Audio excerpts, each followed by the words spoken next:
that is known for its conservatism all of a sudden are atheists. Hold on. Not even China. Not even China. No, don't interrupt. Shut your mouth. Not even China. China has a higher number of atheists than non-atheists. You just have to use common sense, guys. Sometimes,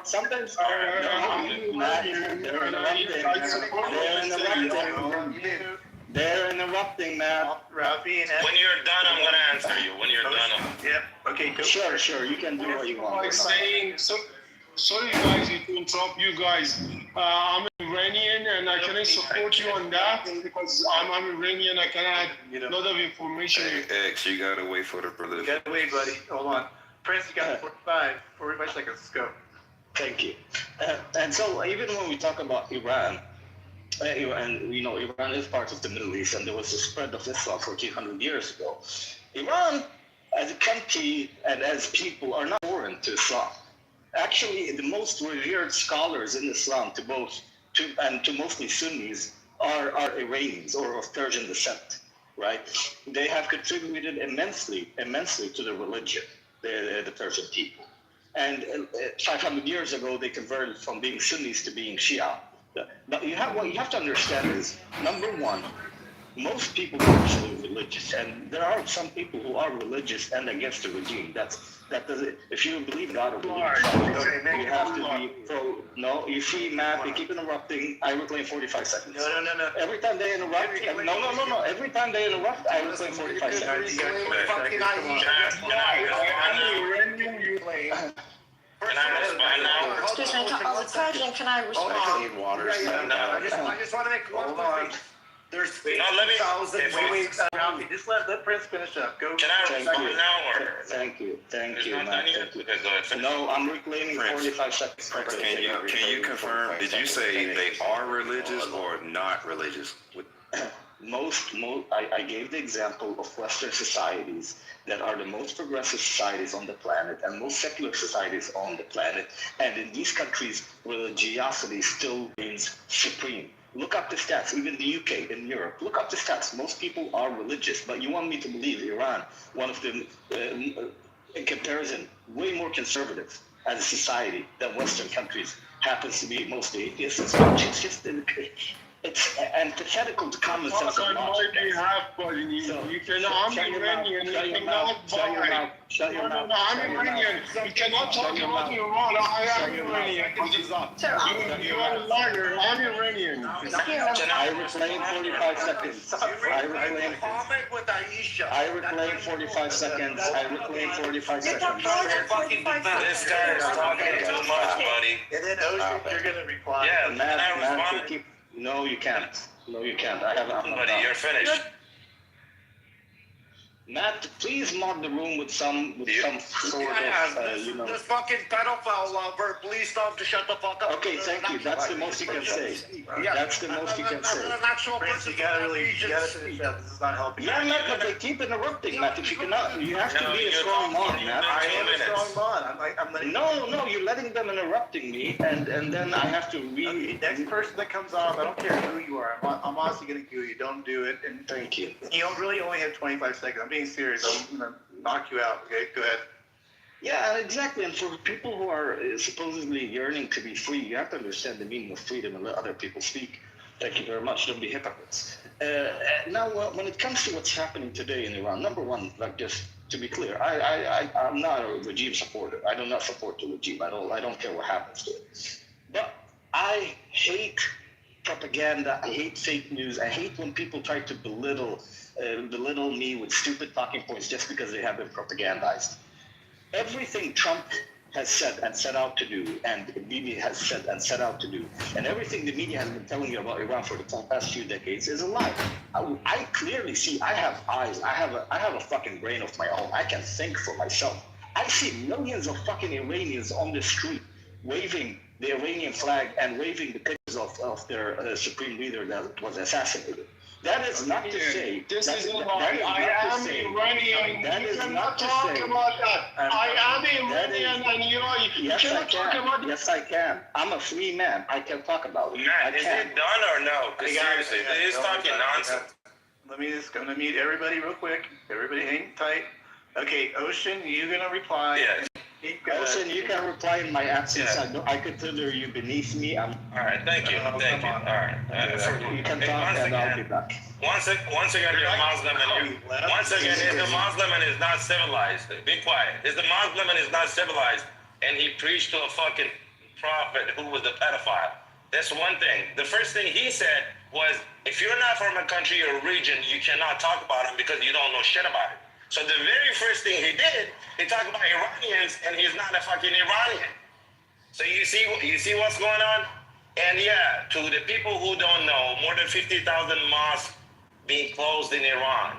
Why? Because Iran is one of the only fucking nations rejecting Islam in a huge scale like no other fucking nations did, and Europe need to wake the fuck up too. I posted that in the Parts chat of right now, America actually, need for to that. Parts of America need to wake the fuck up, because guess what? These Muslims, they hate every single one of you. They want to kill every single one of you. Why they're not doing it right now? Because they're doing taqiyya. Because they're waiting till the time they are powerful, then they're going to strike and kill every single non-Muslim. Either you become Muslim or no. You don't become Muslim, you die. You die by You the don't sword. pay jizya, you don't pay jizya, you die. And they hate Israel. You know why? Because there is 2 billion Muslims. They constantly losing to 50 million Jews. And they hate America and Americans because America is an ally to Israel. Face it. Wake the fuck up and fucking do something. Thank you, Goshen. Thank you. Okay, we're gonna get a woman's voice in here. It's been a little while. Mina, did you want to go? Then X, you can go after her. Go ahead. Hey, I just wanted to respond to the last person who just came here and with a huge amount of confidence was telling, no, Iranians, the majority of Iranians are Muslim, which is not true. In Iran, we are forced to learn about Islam. We are forced to learn about Quran in school. And still we hate them. We don't want to be Muslim. We don't want the religious rules. We don't want Sharia law. And that's it. I don't know how some Iranian, you're totally right. just because they are Muslim, they think they know Persians. We are Persian, we are not Muslims. We have culture, we have history, and we love our country, and we don't want Islam in it. We are done with that shit. So, can I just say something real quick? Right, I'm Iranian. Give me 5 minutes to talk. Give me 5 minutes to talk. Go ahead, X. Damn, 5 And minutes. I'm Iranian time. Can I 3 minutes? Finna light up the scoreboard. Because you're talking on my behalf, and I am Iranian. I gotta talk. The stage, I guess. too, though. I'm sorry. Yeah. That's why. But I have another perspective because see, maybe I'm a bit different. I'm 57 years old, so I've been out of Iran when I was 30. So I've seen a lot of things that new generation of Iranian haven't seen that. So I see a lot of every 10 years, all change of Iran. You know, I've seen that when I was in university, and after 10 years again, there is a protest again. So I'm sort of living politics, know about the politics 40 years. It's not 10 years. So what I'm saying here is this is a total lie. Iranian now getting 30-40% atheists during that 40 years.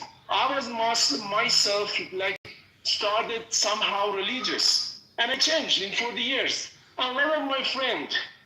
So this is inside of me. 40 years ago, even I was praying. 45 years ago, it's not just me, my generation. We start, don't pray, don't put this shit, don't go to mosque, and then start to study, go to university, and then I go to the other countries. And I'm another person now, after 40 years. It's not me, my generation.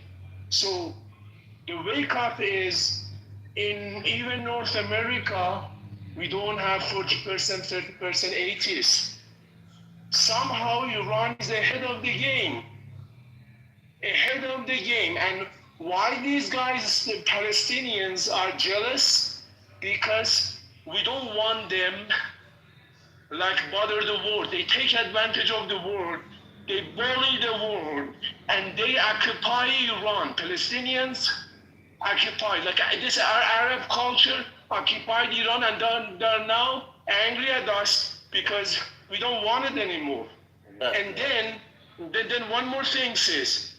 The new friend of America after Israel is gonna be Iran. And that's why this fucking friends, fucking US, they're jealous because it's done.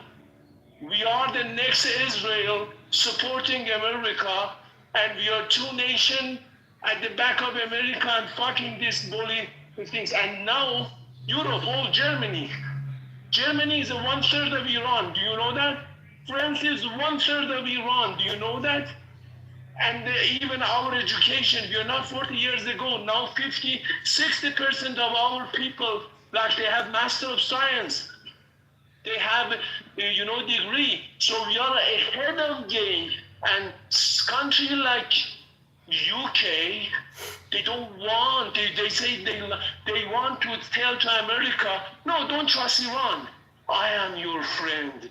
Come and sleep with me. No. US is not gonna sleep with you. Fucking UK, go out, Iran is coming. That's it. Finished. Thank you so much. Thank you, X. Can I go, Matt? Just No, we got, Also something else I want to mention. Did you want to, just 30 seconds for Mina? Because I think he was addressing. Thank you so much. Thank you so much. And don't forget that in Iran, if you want to leave Islam, you will be punished by death. Yeah.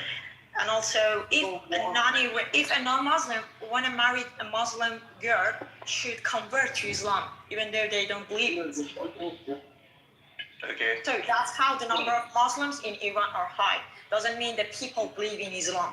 So that's a lie. If someone says, yeah, the majority of Iranians are Muslim, no, we are done with that. Thank you.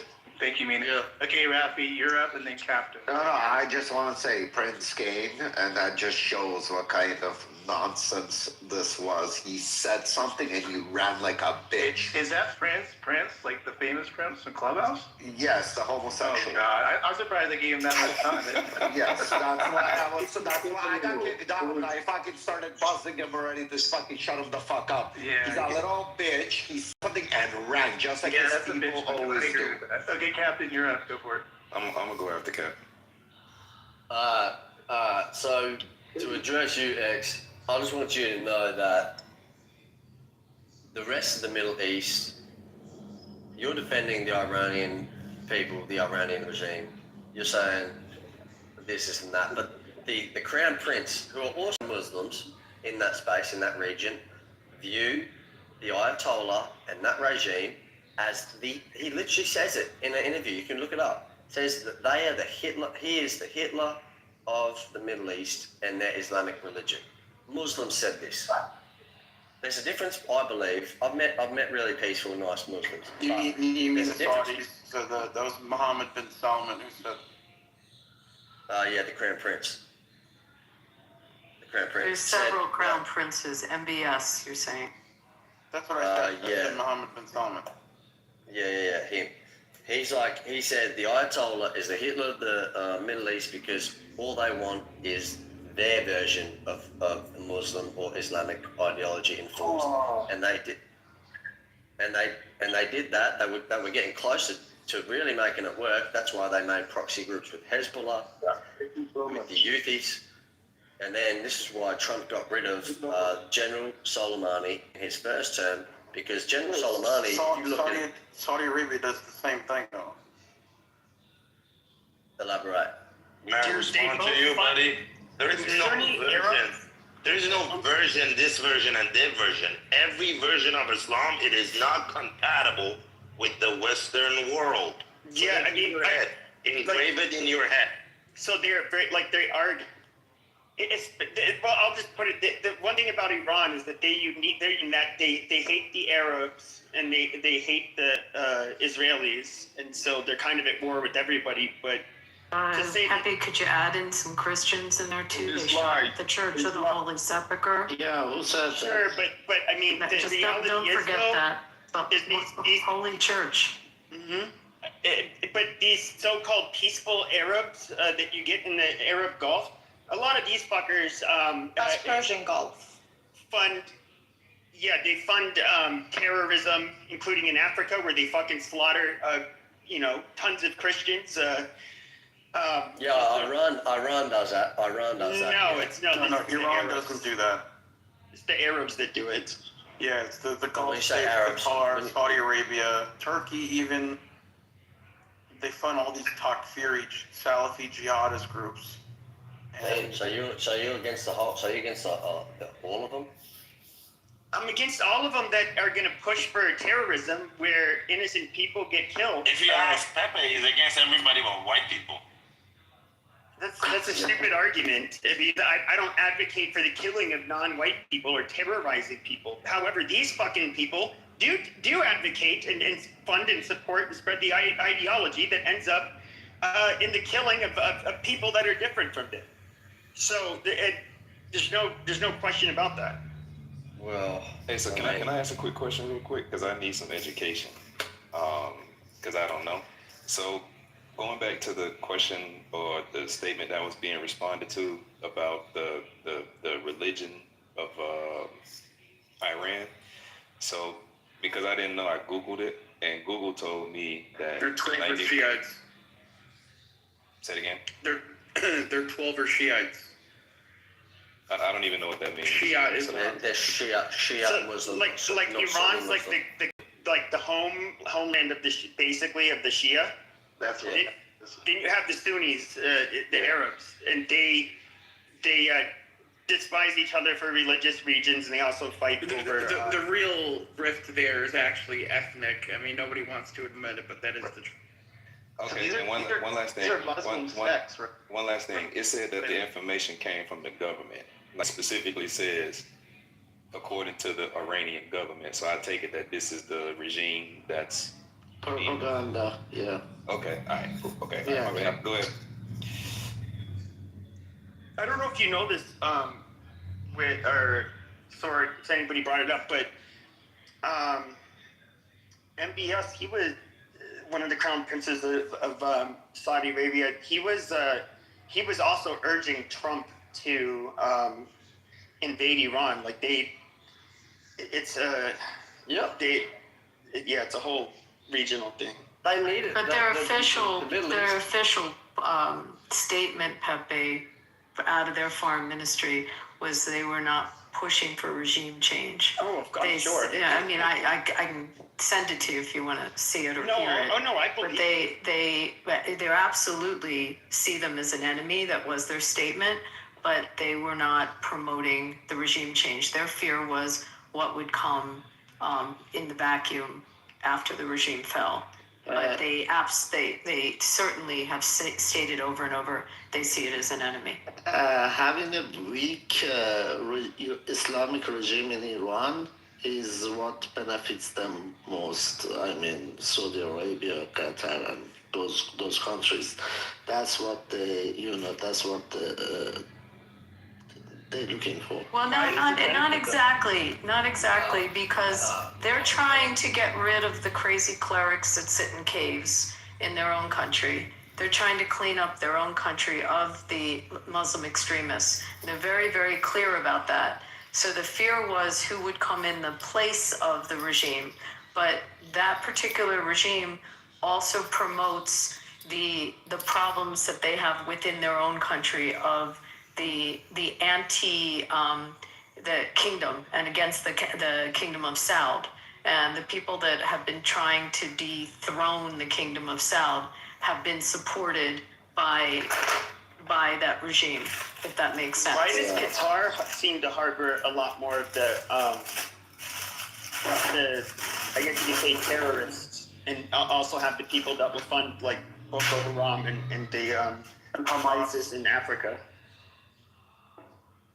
Well, yeah, they shelter. After Hamas, October obviously. 7th, didn't they all go to Qatar? All the people. They all went to Qatar, Yeah. including Tucker I think they Carlson. lived there. The office is there, yeah. They tried that, and Trump sent Israel was like, yeah, no, fuck that, and he sent bullets straight to their building, and then it was like, oh, and then they went, oh, but you can't do that, and it's like, well, hold on, you're holding fucking literal terrorists in your country, if you don't get them the fuck out, then you're going to get caught in the crossfire.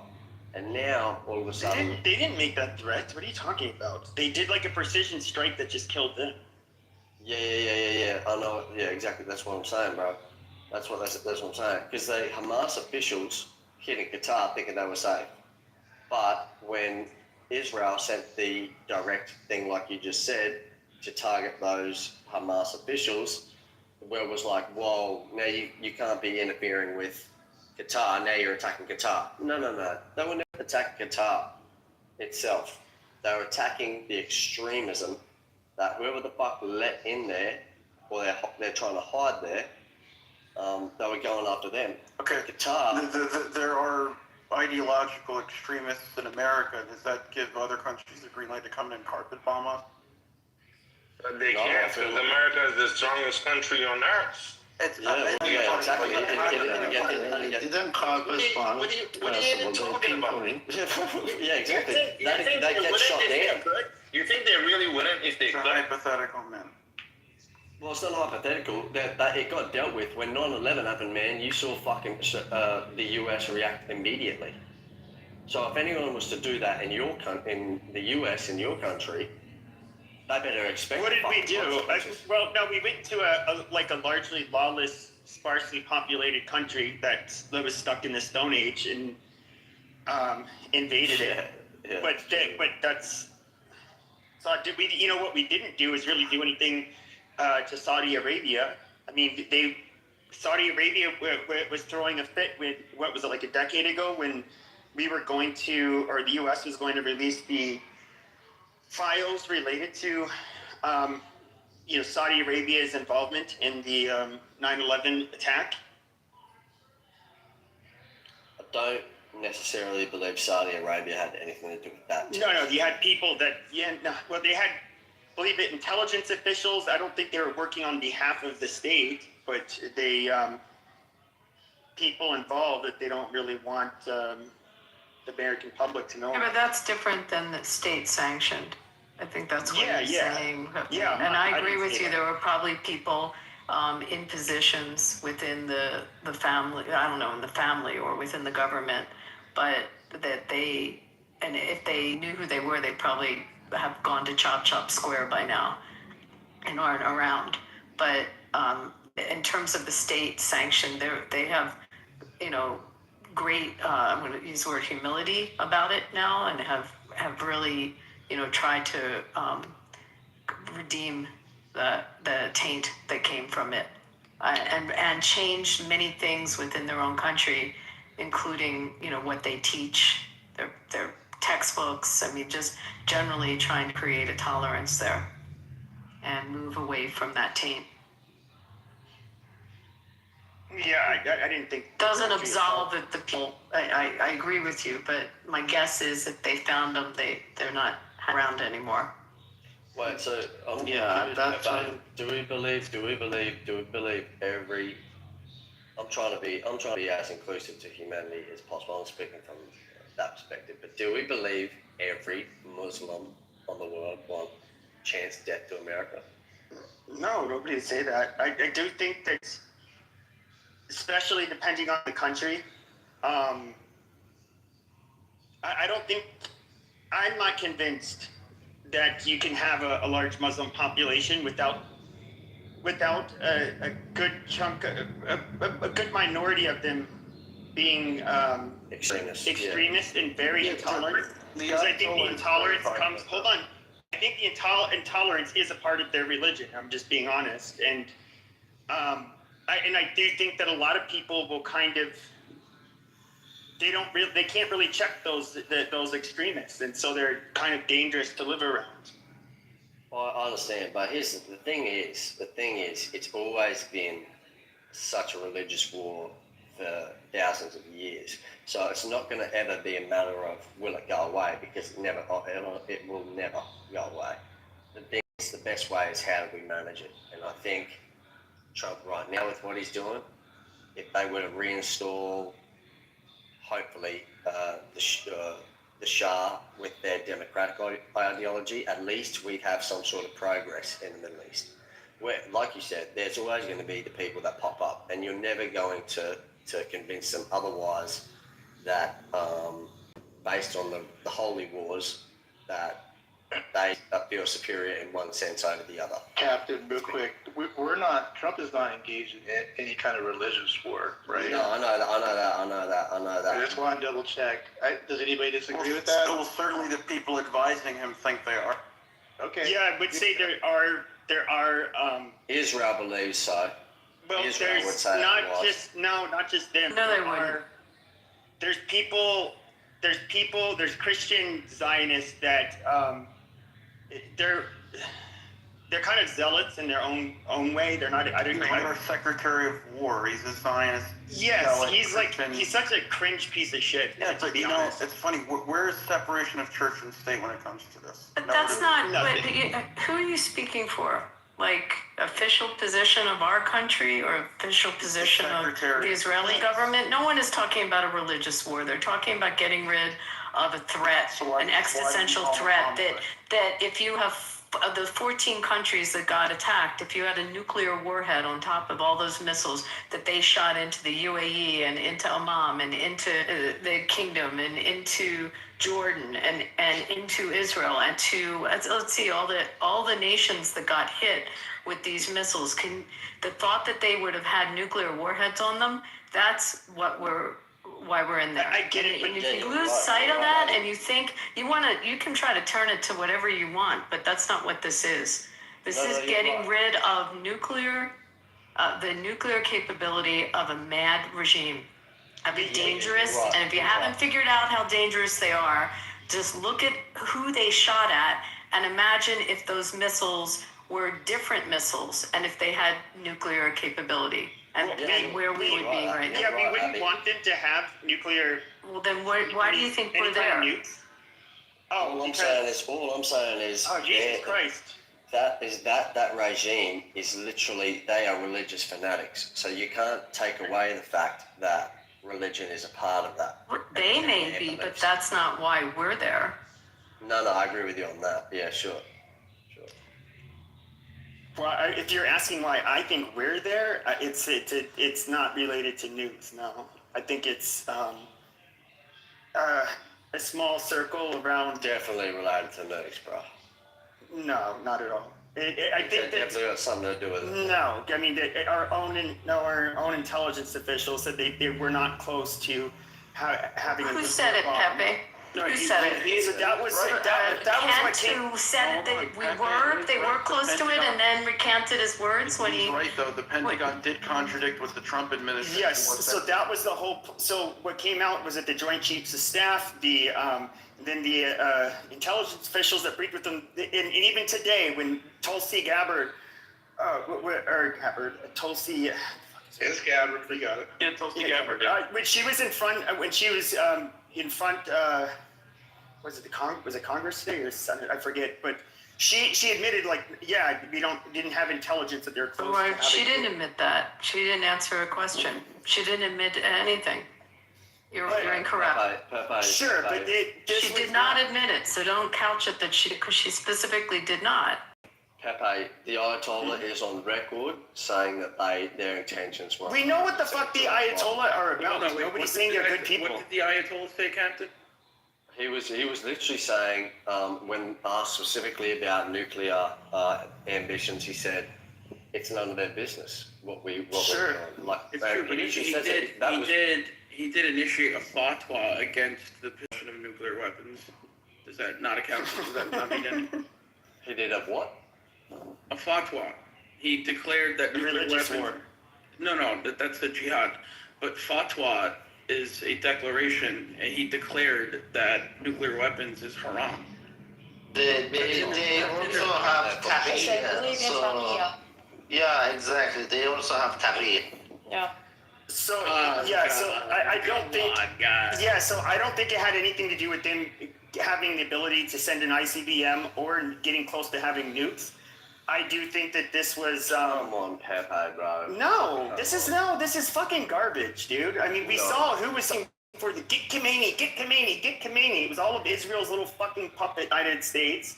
Really, Netanyahu Pepe, comes here really? You easily. think a Absolutely. nation of 9 million people can control a nation of 300? No, I think they can have that a what lot you of. think, I think Pepe? they can convince I Trump. think we Absolutely. severely underestimate the. If they did so, praise the Lord. Thank I mean, you have Jared You Kushner and Steve underestimate Witkoff And what that about are them? in both of his If ears. they did so, thank to Israel. Do you have a problem with what we're doing in Iran? Are you Yeah, concerned? actually, Do you we wish support the regime was going to stay in power? No. I think it would be fine. See, if they could go in and they could just get rid of the regime, that would be better for everybody. The region. How the would you world, do it if you and were the in charge, people. Pepe? You're the king. I don't think You're I the don't think president. Sure. How are you going to do it, Pepe? How are you getting Sure. rid of them? They're saying they're going to come with long-range ballistic missiles and take out Phoenix. They're going to come in and they're going to attack your country. They're going to kill your president. They're going to kill cabinet members, and they're a threat. They're a threat to your nation. They're going to stop any of the fuel or any of the sea traffic and trade and commerce. So you have all the things that are happening. You're the president. What are you going to do? Sure. Well, I wouldn't have attacked. I mean, yes, you're going to have to destroy their whatever nuclear production. And how are you going to do that, Pepe? Well, we've been doing it we had Stuxnet. We've been bombing their And nuclear you're okay facilities. with how we did it? Well, you had to do it. But I'm I'm asking a little frustrated that they didn't seem to comment on securing the Strait of Hormuz as quickly as they should have. Yeah, But and It that's took them like a the week to Strait of realize that Hormuz. they needed that as like agenda item 1. So the Strait of Hormuz, though, that's an obvious consequence of them, being struck. How would you secure it without naval assets? Because Admiral Cooper did a fine job of blowing up all the shoreline. Oh, I agree. They're doing it. I get the sense that they weren't aware of it. That it was like a byproduct, that it wasn't like the main military objective for the first. I think it was the primary That's fake objective. news. A primary objective overall, because it is the strait that actually allows the trade. And to Trump's point, he's more about the dollars and cents than he is about the ideology. So he's looking at it from a point of, well, I need to get things lowered. They're kind of disrupting trade, not just here, but in Europe, and even China was feeling this thing. Russia was even feeling this thing to a point. So if you have this going on, then we already have to deal with piracy. We don't really need them controlling that 21-mile stretch. Everybody keeps missing this. It's 6 knots. It's 6 knots are navigable. 6 nautical miles. The width. I know, but the only six miles are navigable. Yeah. I'll put it differently.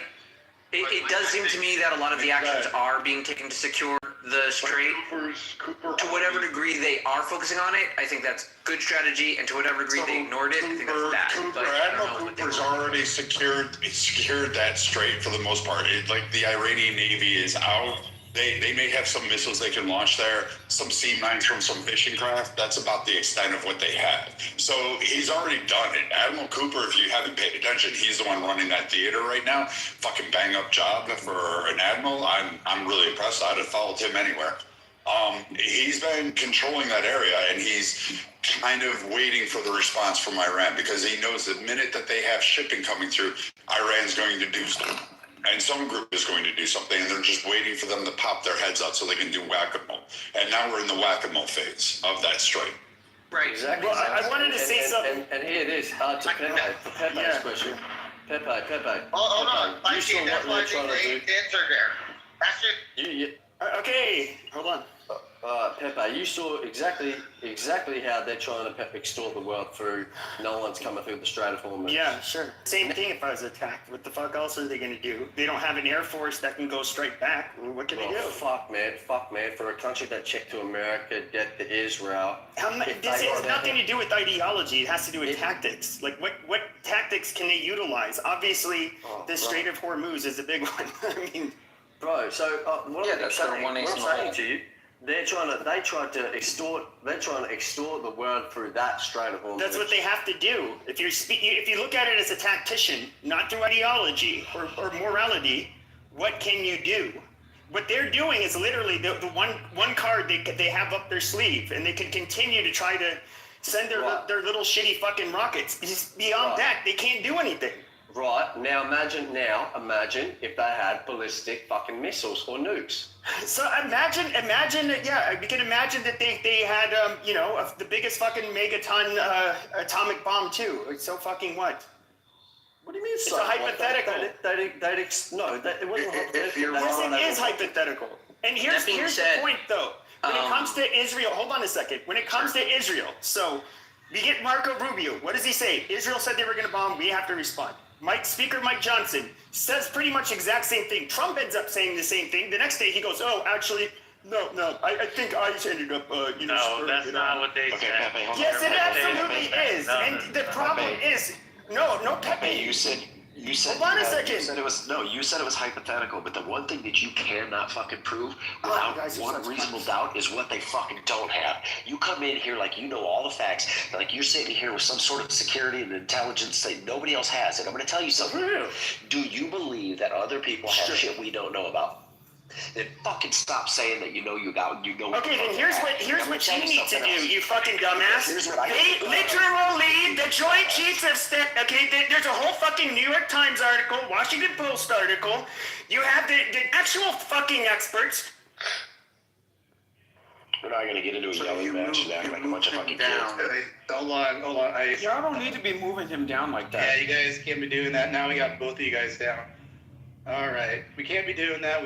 I had 30 hours of this room and none of that business was going on too much, So let's not do that. Let's just talk to each other normal. We're mods. We're all on the same team. Matt, is this your room? Well, no, what I'm really sick of is you get people like him who think he can talk over you, that thinks that you're like, oh. Stop screaming. Use your white man voice. Stop Pepe's it. been You talking guys over been everybody. screaming. Like, I'm not trying to go deaf to listen to you on a fucking audio app. Like, just stop screaming. This is what I'm talking about. I'm gonna keep you two on being just for a little bit, just to cool down, then I'll beat you guys up. But okay. In the vein of cooling things down. Never mind. All right. I'll give you the bean. Here we go. Makes sense. No, just I've heard that something like 80 to 90% capacity of their weapons have been depleted. Iran is about to be floating dead in the water, correct? Look, yes, and then they want to drag it out, so they have an incentive to shoot slowly, basically. So a lot of that stuff has been destroyed, but also they could just take 24 missiles and then drag it out for 2 more weeks. Right. But isn't the problem also the less frequency of strikes? Because I hear you. Hezbollah still has weaponry. I really say I don't believe that number. Maybe the Iranian known sites and stuff like that. But we're still sourcing out drone sites. The way I heard it, So when they shoot, they can was identify. that their supply chain is being disrupted, specifically the launchers. The launchers are being taken out as soon as they launch something. They're able to identify it. Yeah, we are doing that, and they're not getting resupplied, which Russia was helping prior to this conflict, but Russia's no longer helping them. So it's kind of right.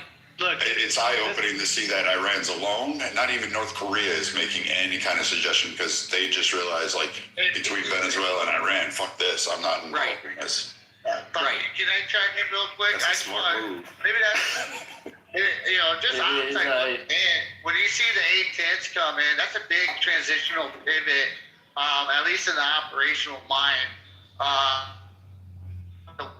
Yeah, super exciting.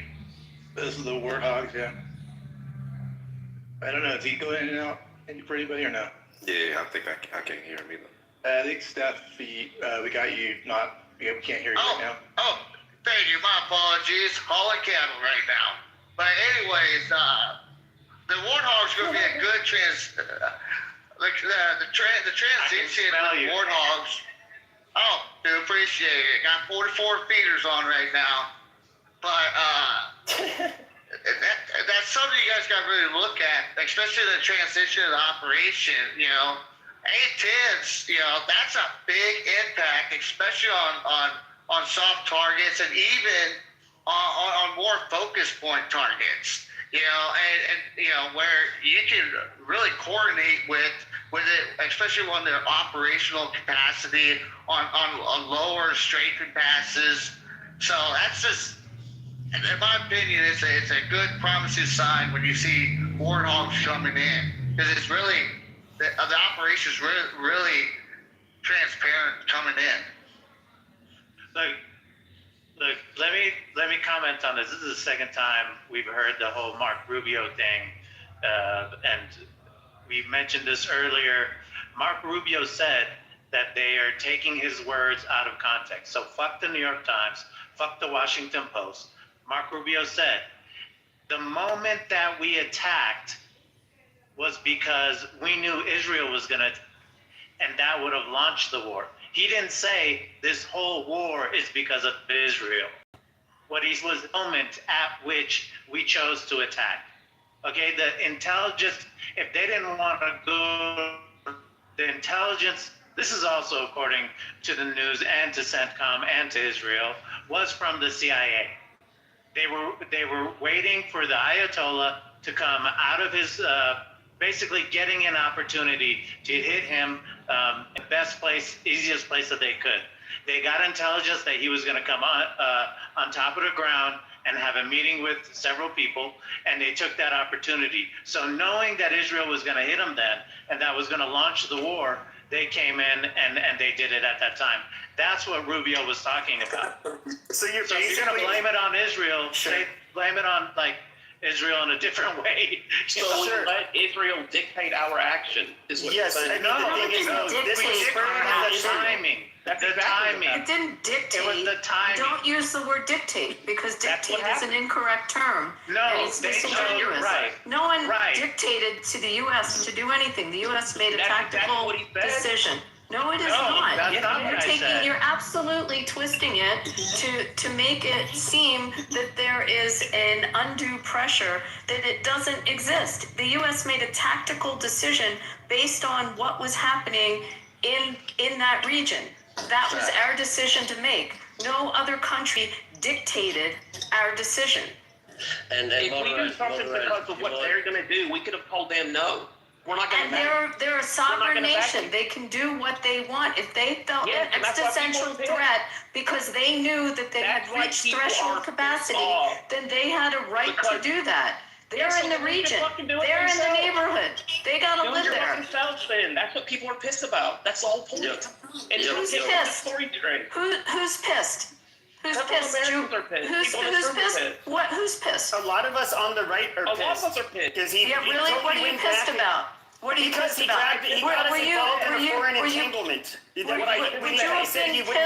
Would you have been pissed if you knew that you could? I mean, you absolutely. They had enough for them to decide that they wanted to strike, and that was their choice. Are you pissed that they're a nation that can defend themselves versus in 1940s when they couldn't defend and they couldn't go into the camps and do anything? So now they can. So is that what you're pissed? Trump never promised no foreign entanglements. Trump only promised no forever wars. Okay, and that's not bullshit. What you're saying is bullshit. No. Don't bring your nonsense in here. By all means, protect yourself. By all means, protect yourself. This is this is for MAGA. This is only for MAGA people. This is a debate that we're having in our little group, whether or not we should be going out of the house, supposedly, of another country to war, okay?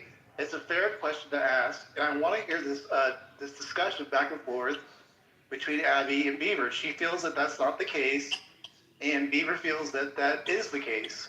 So how do we reconcile this? We reconcile with facts as to what Iran has threatened to our nation and our reason to be in there. The fact that Israel struck first, and we knew they were striking first, was a tactical decision we made. We have been at war with Iran for 47 fucking years. They have killed American citizens. They have attacked American assets. They have threatened to assassinate our president. They have tried to assassinate members of our cabinet. They have killed hundreds and hundreds, thousands of American citizens. And you're questioning whether we have them as an enemy or not. They're an enemy of our nation. So Abby, the fact that they struck first, that was their choice. We are not prosecuting this war on behalf of, we are prosecuting this war on behalf of now that entire fucking region and the world. Can we add some very important context? And Beaver, Beaver hasn't even been able to speak. I know. I thought that was supposed to be between Beaver. Hey, let Beaver go. Let him make his statement. I really want to have this discussion. This is a really good one. We need to kind of work this out, and let's have this. Go ahead, Beaver. Can I go after Beaver, please? No, we're gonna do We're just a MAGA discussion. This is a mod discussion. This is our regular discussion that we have with people that are always in this house from the beginning, and we're gonna do it. Let's go do it. Beaver, go ahead. Okay, don't try to twist it like I don't think Iran's our enemy. No. What's their imminent threat to the U.S.? If Israel wants to strike Iran and protect itself, then by all means do it. But don't let them dictate our action.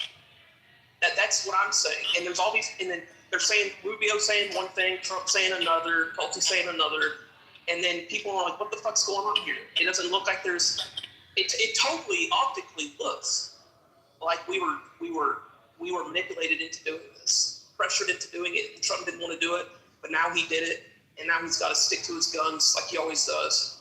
Trump's on record, by the way, way before he was president, saying that we have to take out Iran. How many years ago did that? He also campaigned on no. He's always said Iran is an enemy. Forever He has said Iran is an enemy. We're still not at war. He has said it. They can be an enemy. And he has campaigned on the fact that they will never have nuclear. They had hit threshold capacity. What point don't you get? They hit threshold capacity. You have people that care more about Israel in this country. Yeah, go ahead. Nick said, do you want to explain it to him how it works with nuclear weapons?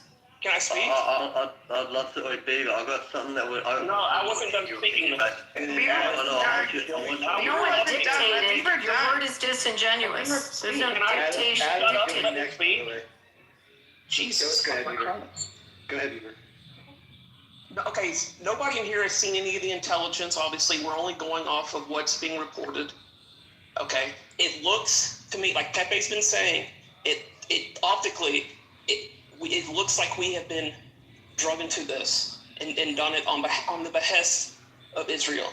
That's what it looks like. Okay, 2003 when we were all gung ho, let's go get them. Iraq. Okay, we were duped, and we've been through this, and people are very, very hesitant about this because we were reluctant because we've seen it before. Okay. Can I comment on the people? Matt Cool, what was the poll that we just saw? Did that get noted as 100%, Matt? Yeah. Thank you. Yeah, 100% of MAGA, sure. Okay, you believe that? MAGA. Sure. That's not for support of the war. I just want to make that clarity on that. Yeah. And then what was on the support of the war was 59%? I don't know what it is. 91. 91%, thank you. Yeah, you believe that, then you're very right. Okay, hold on. This is between, like I said, you guys, it's not that hard. I'll let everybody get in, but we're having this discussion internally here. I want, Dr. Adams, did you want to chime in on this? Yeah, I was going to speak to, the polls and just the numbers behind this. Beaver, I do respect your opinion. I just don't agree with you. And I think that, about 85% of our own party does not agree with you. I think that it's important for people to exchange ideas and to make, their feelings and sentiments heard. But I think that the majority has spoken. I really do. And I also would like to say that I find it laughable that people are focusing on this issue and these acts of aggressions that involve missiles and projectiles in the Middle East. But nobody is expressing their dissatisfaction with what is going on in Africa or Somalia. I don't see this always happens, though. Okay, I'm sorry. This is whataboutism, dude. Well, but it's consistency, right? So maybe you guys need to understand exactly. Maybe you need to understand exactly what consistency looks like. Yes, Africa's otherwise you wouldn't be driving us into in war the small in their 15%, but he cares to hear the opinions of, because again, the majority has spoken. Okay, because of the price of oil, right? Price of oil, price of oil. Beaver, let's direct it back and look at their proxies, okay? If you don't think that the big nation was an imminent threat, let's talk about their proxies. Have the Houthis been shooting? Were they shooting at U.S. assets? Yes. Yes or no? I'm not on trial here, so I'm not. I'm not treating you as a trial. I'm just asking you a yes or no question. No, Were the I'm not Houthis- answering your questions. He means No, just make I'm not your gonna point. do your. I'm not gonna do your lawyer shit. I'm not doing that. Excuse me? I'm saying what Just make your obviously point. this looks like. Were the Houthis, well, someone else can answer, were the Houthis shooting I on just U.S. wanna say, assets in the last year? Abby, I yes. remember the build-up Did to the Hamas war. attack American citizens and take American citizens hostage on October 7th? Abby, can I back you up? Thank you. Can I back you up? Yes. Abby, can I back you up? Yeah, go ahead. Hold on. Any other Brad mods or any regular MAGA? What do you need? Speak on this at all? Yeah, I just want to say. So, I mean, if you're talking about the build-up, what Beaver and Abby are arguing about, I mean, I get the anti-Israel thing, like people, like I don't really get it, but it's whatever it is. But I'm looking at it from a more military approach. So, like in the weeks following it, we like March 10th through like the 15th or something like that. Well, something weird like that. We had 6 vessels burning right there in the strait. Like they were attacked, and they had promised to, like Iran said, they were going to shut down the strait. We had an exploded bomb attack on one of the U.S. domestic ships on like in the early days of March. We had drone strikes go on, and then we had multiple tankers from I think China was even one of them. We had a bunch of individual ships that were targeted in the straits. So, I mean, that's all just March. Like and Iran said that they were going to target any ship that tried to pass through the strait. So, I mean, at that point, I don't think it was on the behest of Israel. I'm going to disagree with Beaver on this one. Again, Trump is not really idealistic, and he'll use Israel to his benefit for the most part. He'll side with it for votes, and maybe funding from various groups within the U.S. But in reality, he's looking at it like, I can't afford to have like 70 to 80% of trade shut down through the strait, which is what happened. And that was when you saw a spike in prices, and you had Democrats going, hey, look at the cost of goods. Trump can't do this shit. So Trump said, you know what, fuck this. I'm just going to bomb you out there, open up the straits, and I'm going to have it. And Cooper, for his most part, has kept the Iranian Navy and L proxies off the water. Like, they're eliminated the minute they touch that water. So, I mean, he's doing a good job, Matt. I don't get the whole fight thing between, like, whether we're at Israel. One more thing. Just having these, raising these points, Pepe raising these points, doesn't make me anti-Israel or anti-Semitic or anything like that. That's not the case. I don't want that narrative pushed. It's just America first is what I am, and I don't, and I have legitimate concerns. When did anyone say that either of the statements to you right now? Oh, you've done it several times. I've not said. I have not. I don't put words in my mouth. Of America. America first would be an enemy of Iran. I have not said. I mean, do I think you're anti-Israel when you write "fuck Israel"? It might make one think that.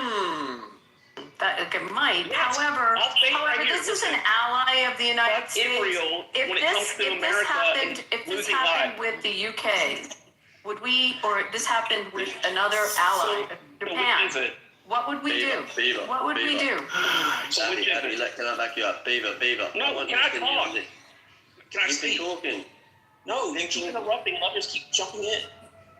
Bro, so which is it, Abby? Do you think I'm anti-Semitic or not? I think you have a problem with Israel. Yes. Okay. Yes. I've never said anything other than that. Never. Yes, you have. No, I have not. You said I have Jew hatred. I did not. Not my words. No, I didn't.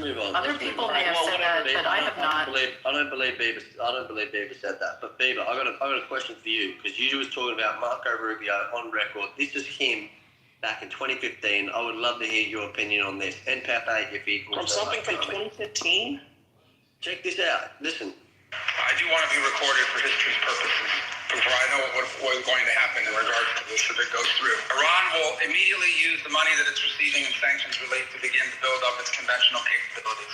And then at some point in the near future, when the time is right, they will build a nuclear weapon. And they will do so because at that point they will know that they have become immune, that we will no longer be able to strike their nuclear program because the price of doing so will be too high.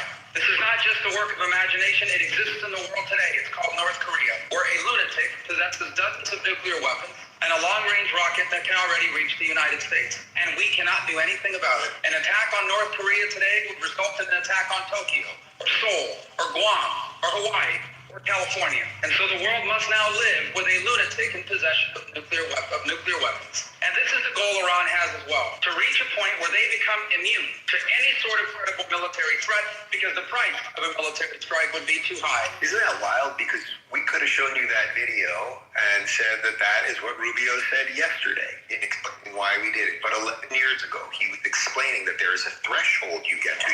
You attack countries when they're weaker. Had we waited until they had a nuke, the price becomes way too high. We don't know what they're going to do with that nuke. We don't know if they're going to put it on a missile. We don't know if they're... And I'll leave the video because I know what I really don't give a fuck. I mean, Yeah, who cares? You don't care if Iran gets nukes? no, about the clip. Yeah. Okay, yeah, I don't care about the clip either. But he is right about there being a threshold. And as I understand it, Iran even reported in diplomatic conversations that they had 12 weapons ready to go. literally the most ignorant response I've ever heard, but go on. What about what the clip said? Well, we know for sure that they have over 400 kilograms of uranium that is enriched to 60% levels, which goes against the treaty that they are committed to. And let's also say, regardless, let's remember how quickly Iraq and Afghanistan and the response to 9/11 went.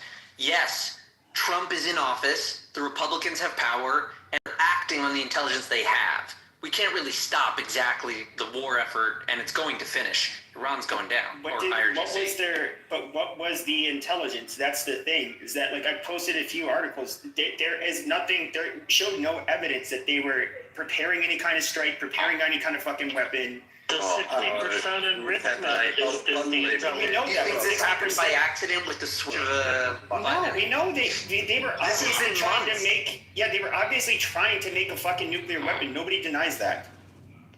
Well, they have to be stopped. What do you expect them to do then? They have to be stopped before they make it. This was the problem with North Korea. North Korea wasn't stopped in time, and now lives with North Korea having nukes. Facts. We literally just this man, and you're gone. Can I ask you a question, Captain? Are you Jewish or this real strong? I'm just, and I have to ask, is this really strong sense of the way you're fighting? I feel like there's a personal involvement in this. Are you? No, I'm not Jewish. Okay. At all. Fair enough. At all. He's just smart. Are you South Korean? The whole list. Is he South Korea? Mate, I'm Australian. The only reason is because that would make you more sensitive to South Korea, yeah. The only reason I care is because I don't think the US, especially Trump, gets enough respect in what it's trying to do, even for our sake. Right. Protect. I agree. As the fact that they are the leaders of the world, we are heavily reliant on them. Heavily reliant, whether you want to admit that or not. Now, the Middle East, most of them are cooperating with the US because, as we already said in that clip, Iran has a radical Shia ideology, and they want to use nukes to enforce that fucking belief. No shit. But can you see why, though? I mean, look what's happening to them now. If they had nukes, it wouldn't happen. I mean, it makes from a logical standpoint, yes, they needed nukes if they wanted to continue to exist and do the things they were doing. Bro, then I'm asking, what would you then want to keep happening if we didn't intervene? Would you want them to have nukes? What would you think? I was never on board with them getting nukes. So how would you have stopped it? How have we been managing to stop it for the last fucking several decades? How have we stopped it? We did stop. We fucking bombed their nuclear facilities. To be fair, Pepe, we didn't stop their nuclear program. We've only shifted it around and targeted sites or targeted various other entities, but they still were propelling forward. They were still getting intel from Pakistan. There was still buildup of that. We know these networks. Like when you look at how Pakistan got nukes, it was because they stole them. So Iran was close to developing, housing them, being able to contain them and develop them, as well as trying to steal them. And even Russia didn't want to share that technology with them, but Iran was close to stealing them. So, I mean, at some point, like I say, we tried bribing them. We gave them plane loads of cash. We traced that money to terrorist groups. We tried sanctions. We tried policy. We tried diplomacy. We tried resets. We tried everything. And we even bombed them before. This isn't the first time we've done this. Like, in fact, this is like, what, the third? This brings me to my next point, yeah. I mean, at some point, the only difference between now and the other times is Trump is targeting not just their military assets, but he's targeting their leadership. Every time one pops up, they disappear. It's some son, and it's only being elected by clerics who are in that circle. And so as soon as Trump hits that cleric, the people will be free, and the people should go out to the streets and say, hey, you know what, we're going to take back our country. And I was just going to bring that up, and I'm glad you kind of touched on it, Brad. Like, you saw this a couple of weeks ago with the 30,000 or whatever it was, people getting mowed down in the street. Like, this is a regime that's ripe to fall. Like, I don't look at this the same way I look at Iraq, and Afghanistan, in the sense that you have people who are desperate, not for democracy. And I don't think anybody's saying that we're going to go in there and do this whole thing that we did in Iraq and Afghanistan. Like, nobody, including this administration, is certainly coming out and saying any of that. So I don't know. I see what everybody else is saying, where you have a weakened, you have a lot of their tentacles around the region that are greatly weakened, and I see a regime that's ready to fall. So normally, yeah, I'm with the non-interventionalists. You just also don't forget about the proxies. I keep saying it, and you can't forget that. Well, yeah, we were talking about the proxies earlier, because that's how they mainly inflicted casualties amongst us in Iraq. But when it comes to so Lebanon too. I mean, sure, yes, but when it comes to hundreds and hundreds of I get it. But sorry, I know, but this is not a war of retribution. This was supposed to be a war to stop a threat. Just really quick, that's the whole point. They're a major threat to the entire, and the people that are against this initiative have to come up with I have a quick question for Pepe. You were talking about earlier where if Iran got a nuclear weapon, which you said would not be a good thing, that they would only use it for their defense. I don't think that there's anybody in world geopolitics, thankfully, naive enough to realize that this is not a regime that, if given the ability to have a nuclear weapon, would only use it for their self-defense. Like, that's so asinine, it's not even funny. Well, who said that? Who said no? Hold on a second. Who said that? You didn't say that, but everybody knows that they support fucking terrorism. They that's what they do. Nobody's fucking I don't think there's ever been somebody on the stage since I've been here today that at all defended the IRGC. They're fucking scum. They're terrorist supporters. We all know that. And they hate us. I think the part that they're missing this one key component. All right, those motherfuckers should go. Right? But when they finally go, what shape are we and the world economy is going to be in? If we come out of this shit, broken economy, fucked up, and it takes years to get the straits back on top. But wait. No, hold on. But wait, let me finish. You can talk. Let me finish. We come out this shit. If we come out of this shit broken.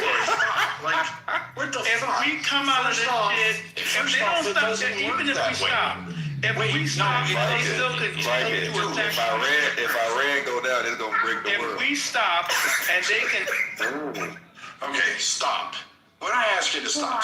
No, you got to deal with that, because that's coming. You already you don't like it. I don't give a fuck if you don't like it. But that's a real thing. First off, so if you can't stop them after If Iran go down, it's gonna break the world. You can move him down.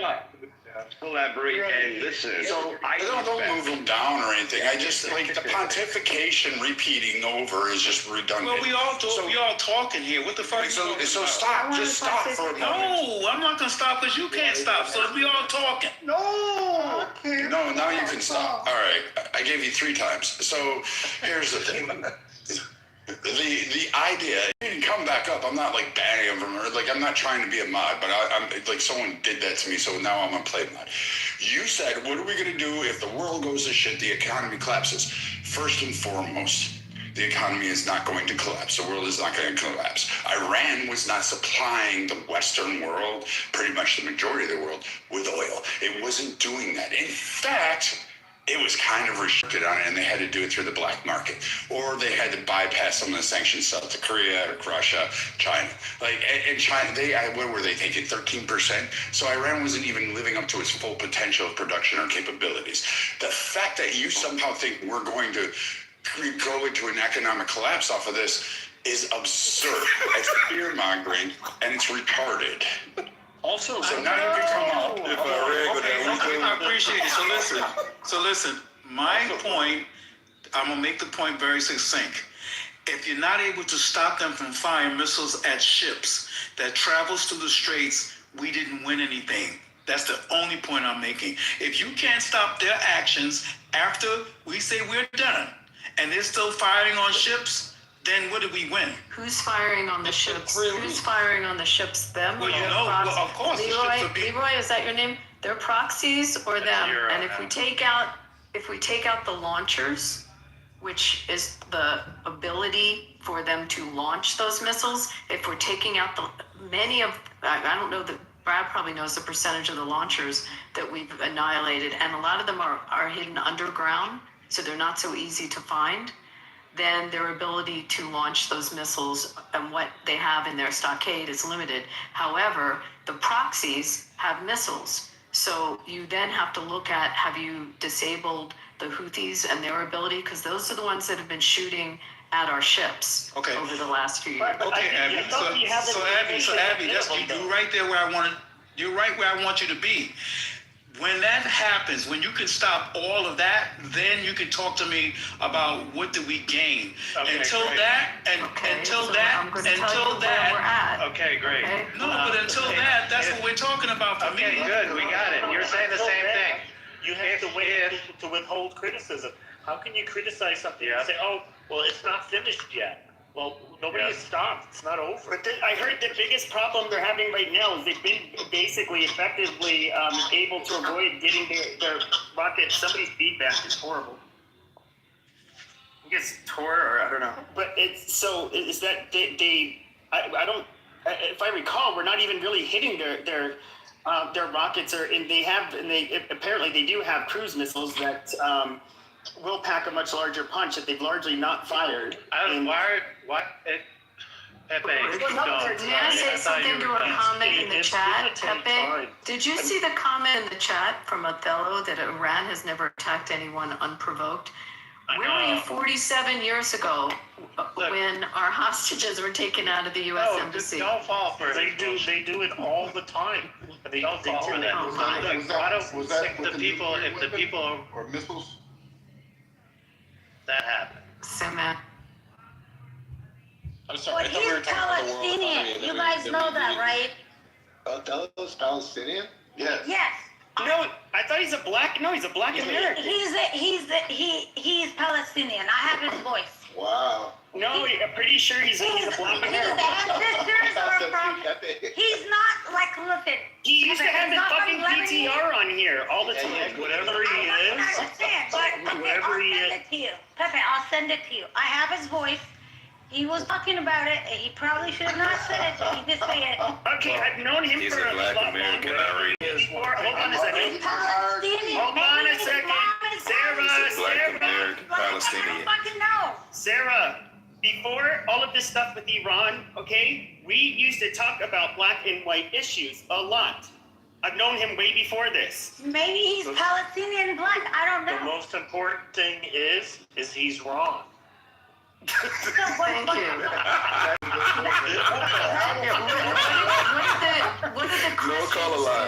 What did the Christians do to Iran that they had to shoot at the Church of the Holy Sepulchre? Tell me how that one was provoked. I mean, was that intentionally? Yep.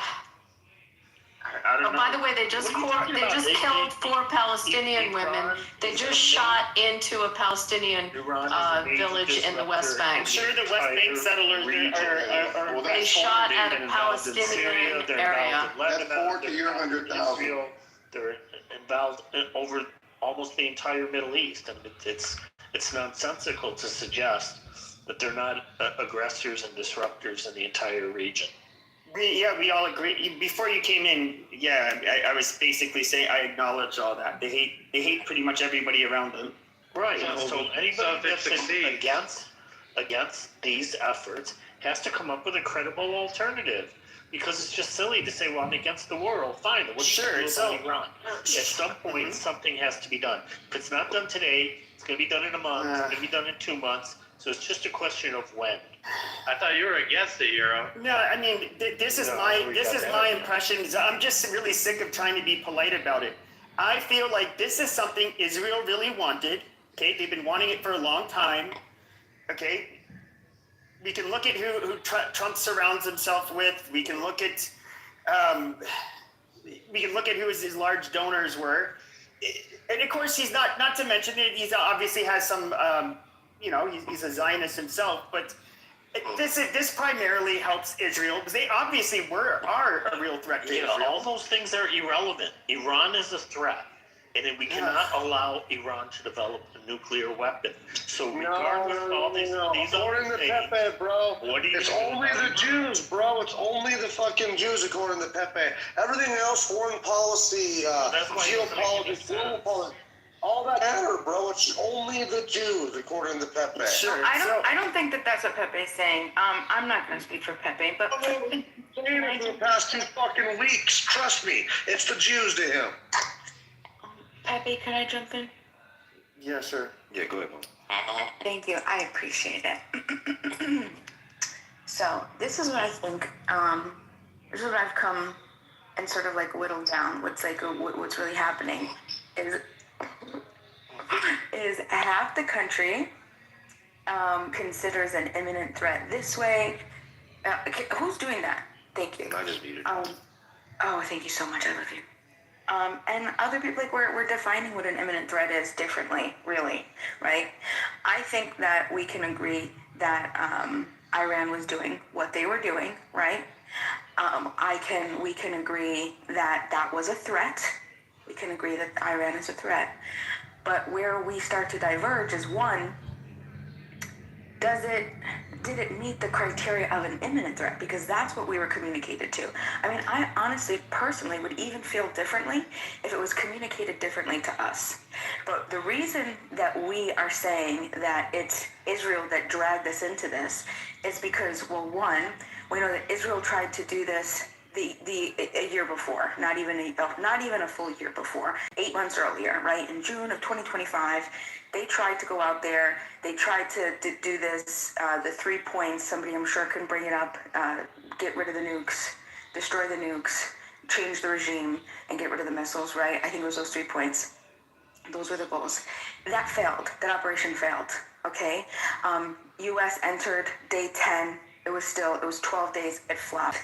So now we have the next year, right, which isn't even a full year, right? June, how many months is that? June, July, August, September, October, November, December, January, February, 5, 6, 7, 8. So 8 months later now, we're in discussions and negotiations.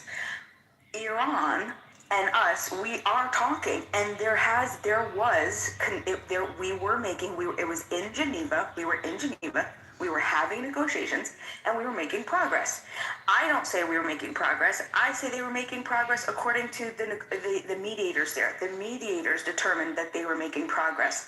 The U.S. and the Iran agreed on guiding principles, right? They were still far from a deal, but that was considered making progress. And then not even 2 days after we were making progress, Trump decided to attack. Now, Making progress with what? With Can I ask you a question? No, I'm gonna opine. Be specific, because you're not using facts. Okay. What would you like me to be specific about? So specifically, these discussions that you're talking about, where they refused to negotiate, and our negotiators said, as well as our president, that there is no way to negotiate with them. So you're omitting those facts. And that's where I think that's what I'm gonna call bullshit. Because that's where I think that it's bullshit. If they were making progress, if the mediators who are neutral are saying that we were making progress, that they were making progress, we agreed on guiding principles, then who's to say? Let me ride right? your face. So getting back to what imminent threat is. Fuck yeah, let me ride your face. What we understand, and I would challenge anybody else to give your criteria of what you would consider an imminent threat. Now, we know that, like I said, we understand that the 60% stockpile, right, there's a different breakout time once it reaches the 60%, right? It doesn't have that same percentage capacity between percentages, right? It's called threshold capacity. No, not threshold. I'm talking about... That's the 60%. Well, that's not what I'm talking about either. I'm talking about... Well, whatever. Okay, fine. The threshold capacity, let's just say that that's what it is. Okay, so we understand that was reached. Okay, we get that. But we were still making progress. So back to my point is, how are we defining... Hold on. How are we defining what an imminent threat is? And what I understand is one of the criterias that are were set that international law goes by is the Carolyn Doctrine, for example, from the Carolyn Affair, right? And there's core criteria that has to be met in order to have a preemptive strike, right? And that was a preemptive self-defense, what we did in Iran, right? So did it meet that criteria? And the fact is, no, it did not. So if we're not using the Carolyn Doctrine to justify an threat, what are you, what criteria point us to what you're considering an imminent threat? Okay, great. I want to take this one. Hold on. So this is great. So first, we already had this lesson. We do not respond to international court. International law is just a made-up word or phrase that has no bearing or relevance in reality. It is not part of the nomenclature. The U.S. does not recognize any authority over its sovereignty. We do not, period. We don't even partake in ICC, and we don't recognize them. We actually abstain from that. We made sure of that. So in terms of the U.S., our criteria and our actual reasons for going in is Iran in the beginning of March. We needed no other reason. We've had multiple attempts. But in March, Iranian drones attacked U.S. shipping. They attacked civilian shipping. They actually killed several sailors. They even set one on fire. Hats off to the Iranians for trying to bring back that one, but they left that off on March 12th, I believe that was. So they've attacked multiple times, multiple nations, including the U.S. as well as Europe and our allies on civilian shipping. That is actually a precursor to war. We actually went to war over that, 1812. We had some issues with that, with England taking our sailors. France did the same thing in the Caribbean. We went to war with France. It was a little mini one. We kicked their asses and we sent them back, speaking up to have their croissants and whatever the fuck else they do over there.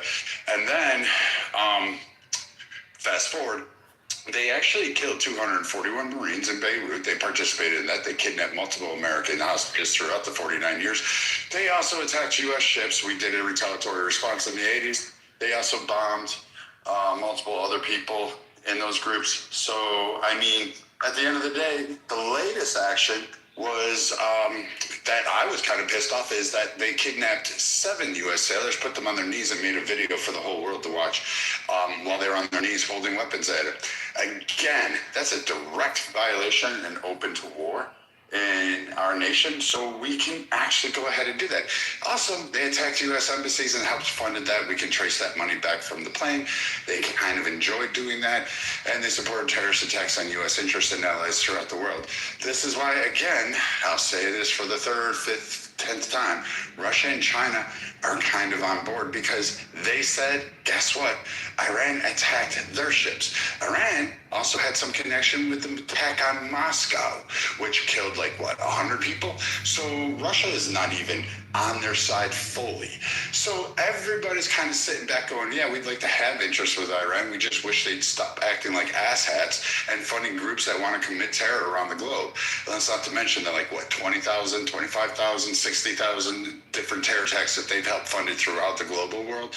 It's kind of enough. So we don't need justification from international orders. That's never been a thing for the U.S. It's never been a thing for Europe. It's never been a thing for anybody in the Middle East. It's certainly shit not all for China or Russia or India for that matter. Nobody abides by the international order of things. What they abide by is where the U.S. rests on the issue. And that's the deciding factor. Or in prior past, it was England, Ottoman, Russian, depending on which empire was in control. U.S. happens to be the sole superpower, so everybody's going to wait for the U.S. decision to be made. And U.S. will decide what international order is going to be at this current juncture in time. So my question, the question was still not answered, Brad. It still wasn't clear, right? It still wasn't clear. I'll just be 20 seconds. It still wasn't clear when I cited the international law as a common, that's something that's coming. I'm not saying that that's what we have to abide by. I'm saying that that's something that the world stage has come to, and the best minds came together and said, hey, look, this is a really good set of principles. Stop you there. You got your point. I understand where the doctrine is. Well, can I just... Wait, stop. No, you can wait. But no, you can continue after. No, you can wait. So you want to interrupt me? Okay, go ahead. Yes, I do. Because you're... The doctrine... Okay, yeah. Again, all these. The greatest minds can come together and decide peanut butter tastes like fucking chocolate and make a candy bar out of it. It doesn't fucking matter. The greatest minds around the world don't get to determine the international order of things. So much like the EU bankrupting, Cyprus, imploding Greece, doing some of its twat waffle shit, or the fact that Denmark actually took away its rights to have trade exports out of Greenland, but yet somehow retains it as a colony, saying they're independent and they want to be with us, also is against that doctrine too. The greatest minds about invasion, Ukraine, bring about Georgia, bring about Syria, bring about Iraq, bring about Afghanistan, we can throw that out there. Fuck, even India for the Kashmir Straits and the border along with China. I mean, again, all of these international minds that come together and say this is how it's supposed to be is not reality. They don't agree with you. The rest of the entire world, the 190 fucking whatever nations we have currently, do not agree with you. They don't recognize this. They don't care what great mind came up with it. They don't care what poet or what fucking constructs Bima wants or whatever the rest of the world thinks the world ought to be, because you do it from the safety of there. Every nation reacts in the interest of their own people and their own sovereignty, which is why the international courts can try anyone they want to. They need a power backing, and they don't have any military. They have no backing. The world courts, the international law organizations, they have no world backing except for the U.S. That's the only time. And even then, we don't answer to them. We tell them to go fuck themselves routinely. And they've tried to sanction us, and we told them to go fuck themselves. So it's not even close to being a reality. And when you guys say this about international courts, you just signed, you've never moved out of the suburbs, and you're still shopping at Target for your shirts. Okay, and also, can I finish? I'm so sorry. Ben, I apologize, but I just... No, I just wanted to point out really quick that if you want to talk about the UN as an example of this high tone... I mean, she could never even got to fucking finish. China's on the Human Rights Council of the UN. Yeah, we understand that. So is Russia. That's the big five, the only veto power of the world, okay? But that's not what we're talking about. What I'm talking about, the reason that we come to a guiding set of principles and what is generally understood as what we should go by, of course we don't have to. The United States could do whatever the fuck they want. Of course they could, right? They could. They have the power to do it. But it doesn't make it right. And why should that matter? Why does what makes right? Well, because if we use it, then that would also justify other countries to use it when they deem it's right. So we have to set an example. So, hey, look, This is what we're doing. This is why we're going to remain credible. This is why we remain on top. This is why we remain the most powerful. Not because we do what we want to do and we fuck up shit because we can fuck it up because we have the power to do it. It's because it's the right thing to do. Now, if you don't agree with that, then that's not the type of government that I want to support. I want to support a powerful. Hold on, Euro. Hold on, please. I want to support a government, a powerful United States, that we do the right thing because it's acceptable and acceptable to a particular standard that we would also hold the rest of the world to. So we don't have to be dragged into any type of side wars or any type of bullshit with anybody else, right? You use the standard and this is the standard, right? That's why it's a principle. Now, if it's not the Carolyn doctrine that you are going by to what you want to say is an imminent threat, right? We agree that it's a threat. We agree that Iran is a threat, but an imminent threat is something different. So I still didn't get my answer as to what criteria we are using as an imminent threat to determine that we should have It's this easy. Holy shit! I believe I have to spell it out Sesame Street style again. We don't use the Carolyn doctrine. We don't agree to it. We never got agree past that. Get to what you do want. So, okay, here, let me help you understand this, because either you're too stupid, too ignorant, or you just found something. Just say it.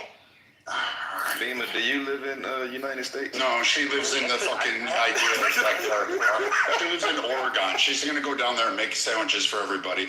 And when she learns that, you know what, her fucking ideology is not gonna take precedent over like anything else in the world, and no one gives a flying fuck about what some fat cow in the suburbs of Florida, whose greatest achievement in life is somehow being able to grow a house plant and contribute that way to society, who supports Target's LGBTQ section. So this whole idea that, again, let me break this down for the simplest things. We use the doctrine of whatever the fuck the United States wants to do, whatever's in the best interest of its people, and externally, especially in geopolitics, we exert whatever we need to maintain that we are on top. That is the only doctrine that the United States follows. Now, countries like Canada, countries like England, they follow the doctrine of, yeah, we're just going to suck at the teat of America, and we're going to let taxpayers do everything from funding our medical research to protecting our bases, to protecting our men, to rescuing us, to providing trade agreements, everything under it. America, back of the world. That's the price we pay for being number one. And we decide what that doctrine is. What you want is irrelevant. What I want is irrelevant. It's whatever's in the best interest of the United States during the time frame that this event occurs. Right now, the best interest is to open up those straits to ensure that we have global trade so the U.S. doesn't have to carry more welfare cases, especially to people like you who exist on food stamps. Well, thank you. I don't exist on food stamps. This is not a conflict between international law and American interest. This is in support of international and support of the international order. 192 countries all agree that Iran should not possess nuclear weapons nor make attempts to get there. They are in violation of their international treaty obligations, and it is a significant threat to the world. So the United States or the world has to do something, and the U.S. is doing something. Now, the Caroline doctrine that she refers to is a doctrine that's not really applicable in this case. It goes back to a doctrine from the Caroline affair, which you guys probably remember was a conflict between the United States and Britain in 1837, 1842 with the Upper Canada Rebellion. A nuclear threat is completely different. We cannot wait until they develop the bomb and use it and say, oh, well, that's an imminent threat. So it has to be done before they get the bomb. You can't wait till the bomb is there. That is too late. We know that already with North Korea. Common sense tells you that. So you have to take action before they get there. The fact that they're at 60% enrichment means that they are already too close. They're supposed to be at 3.67%. This is a huge difference. They could be weeks away or months away from getting to 90%. They have over 400 and some 14 kilograms of uranium, more than enough to develop a bomb. There is no civil purpose for this. They are in clear violation of their international treaty obligations. They haven't made any steps to step down, and something needs to be done. And if people are against, tell me a credible alternative, because I haven't heard one. Heavy, what he's saying is that this is a lawless regime operation. They don't have to speak to anybody, tell you what the fuck it is, and you have to accept it. They're not asking you to go according to some Congress and Senate that goes through the process. They're saying that what they're saying is this is a lawless, we tell you what the fuck it is, and you go along with it, and when we're done, we'll let you know, and you go along with that.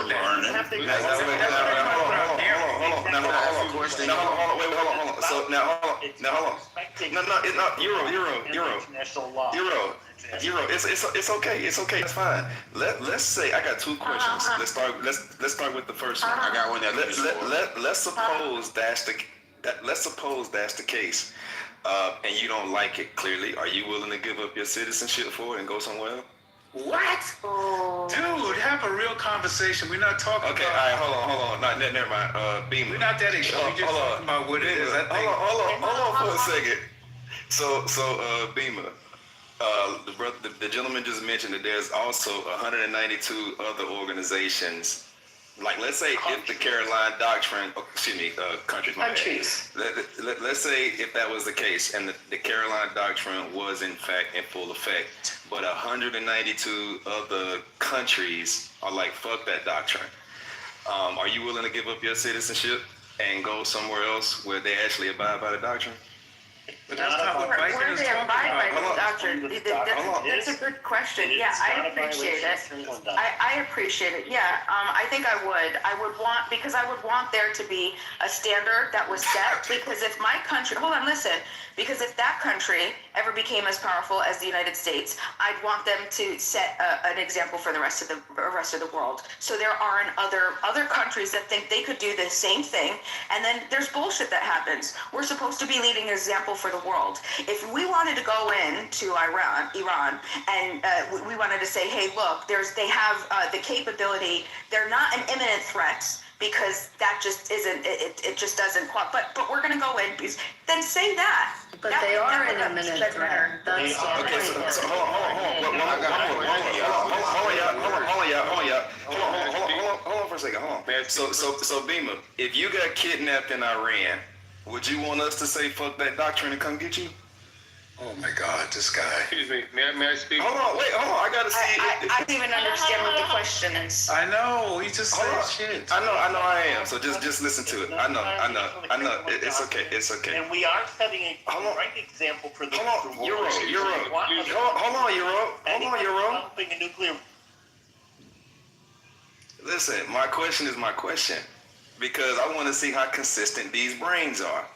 Beamer, if you got kidnapped by these Iranians, just like the other folks did, and they was held captive, would you want us to be like, fuck imminent danger, fuck all the doctrine, and come get you? Would you want that? Well, so a doctrine is a set of principles for when something happens that you can reference. So if things are being violated, then criteria has been met. What does that sound? Somebody has to do something with the background. So the criteria would have been met by you getting kidnapped, right? We're talking about countries, and we're talking about individuals, which are two different things. I'm not drawing the parallel at all. I don't understand the question. I am. I just want to know if you got kidnapped. Do I think my country should go to war because I get kidnapped by another country? No, absolutely not. All right, so you should leave your question. So we should just leave you there? Yeah, I'm like, I got a question. Also, look, I'd like to provide some input, please. I got a question too. I just would like to posit. Let him go. I would like to posit something, And then because Terry can go next. no one wants to say the quiet part out loud. The term imminent threat, there is no one standard for that. That's that's an amorphous term that there's one person that gets to determine that. And that's Donald Trump. He was voted in by all these people in this country. The term imminent threat is as determined by the commander-in-chief. So I'm just going to quickly read something. It's Tulsi Gabbard's recent tweet, and I think it puts it very succinctly. And I'll shut up after this. It's very quick. Donald Trump was overwhelmingly elected by the American people to be our president and commander-in-chief. As our commander-in-chief, he is responsible for determining what is and is not an imminent threat, and whether or not to take action as he deems necessary to protect the safety and security of our troops, the American people, and our country. The office of DNI, and then she goes on. But after carefully reviewing all the information before him, President Trump concluded that the terrorist Islamist regime in Iran posed an imminent threat, and he took action based on that conclusion. So for us to substitute our definition of what an imminent threat is wrong. The previous speaker tried to do that. You do it. Imminent threat, there is no one definition for it.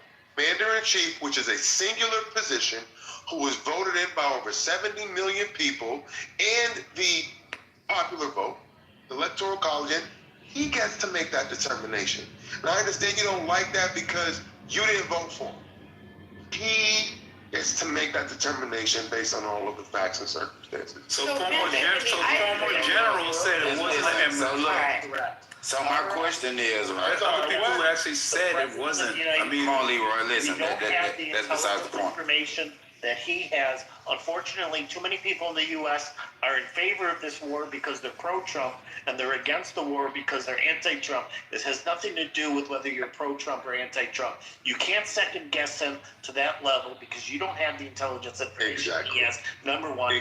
And we know that there's a real credible threat because they have over 400 kilograms of uranium that's enriched to 60%. So even if you think that somehow they shouldn't do this war now, they would still have to do it in 2 months or 3 months or 6 months, sometime in the very near future. It has to be done. So the only real question here is the timing. And I don't know how anyone is in a position to know that 6 months from now is better than today. Personally, I would have got the last strike when they got the nuclear facility at Forjo severely damaged, maybe just to continue then. But at any point, I don't think we are in a position to guess the timing. Listen, my question is, look. My question is that, okay, so I hear a lot of people complaining about Trump, right, and his regime, his decision-making, everything that he's been doing. But you know the question that I asked that I can't wrap around my head?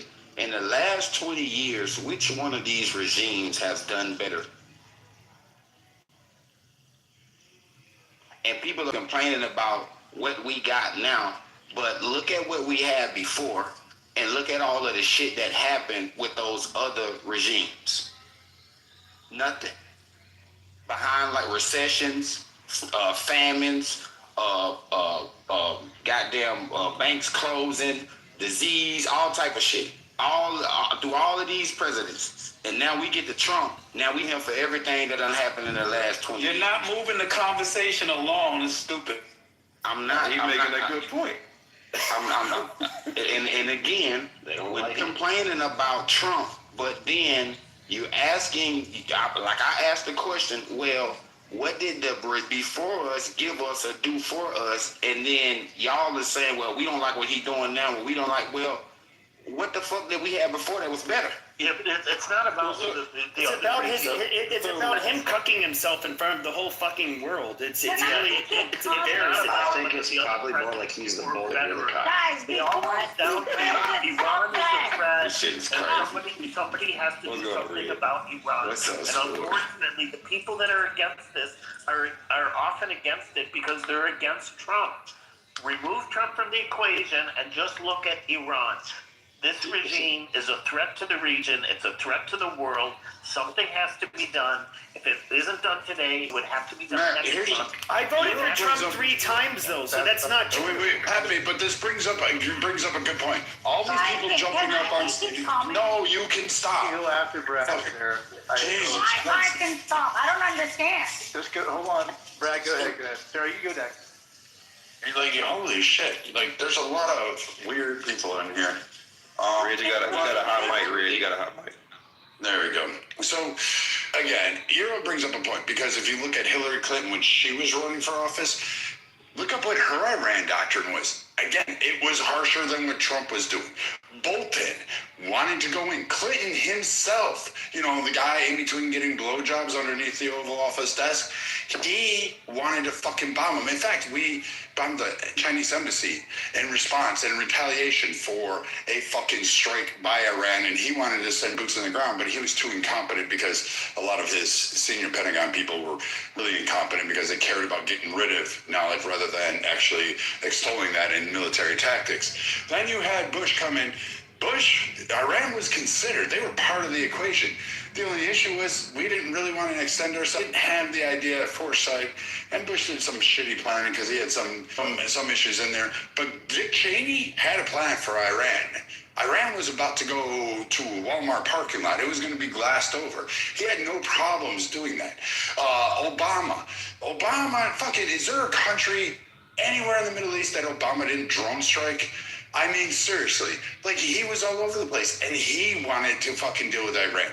He was sick and tired of it. He tried the JCPOA, which fell apart the minute he tried it, and he realized he couldn't stack it. And Democrats even realized it, that it wasn't, you couldn't hide the fact that the funds were getting shuffled into terror groups. Like we could just trace that. And he didn't need Bibi to show you, he didn't need Israel. We could actually do it on our own. So take Israel out of the equation. Now you had Saudi Arabia, you had other nations saying, hey, we're about sick of it. We're really sick of Iran. You had African nations start saying, hey, we're sick of Iran.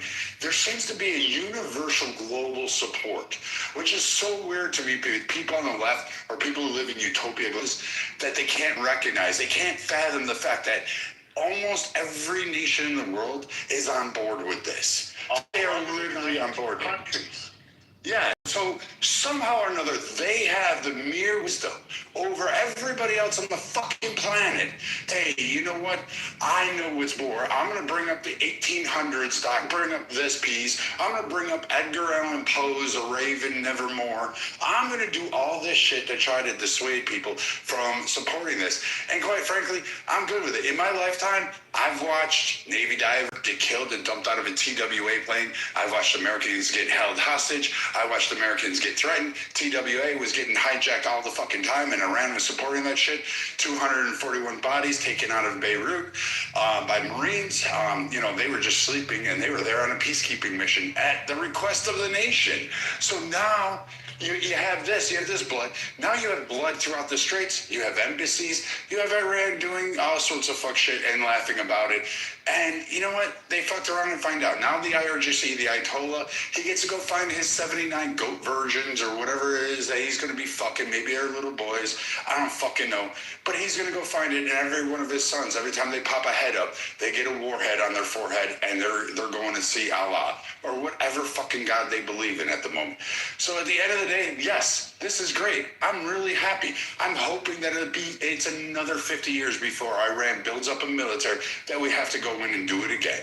Because we did it in the 80s. We're going to do it again now. And it's okay. Like, it's all right. It's going to be over in a few weeks. It's not going to cause economic destabilization around the world. And Iran is going to go back to the mud huts that their IRGC was known to live in. And they'll do their next plotting. But overall, attacks on Paris, Europe, Spain, fucking Russia, Portugal, China, India, fucking Indonesia, Malaysia, Philippines. Like, none of that mattered to anybody on the left here. It's only about the optics, and Euro is right. It's only against Trump because you didn't care about when the people and the innocent civilians were getting killed by these terror-backed groups that, like, literally are getting their money from Iran. But you didn't care about any of that. You just show how stupid and how you shouldn't have a right to vote because you're clearly uneducated about the matters that you want to fucking most press. Well, you know what? There's proof of that because when Elon Musk stepped down from Doge, all of that shit went away. So it wasn't even about Doge. It wasn't about who had access to the information. It was primarily about Elon Musk.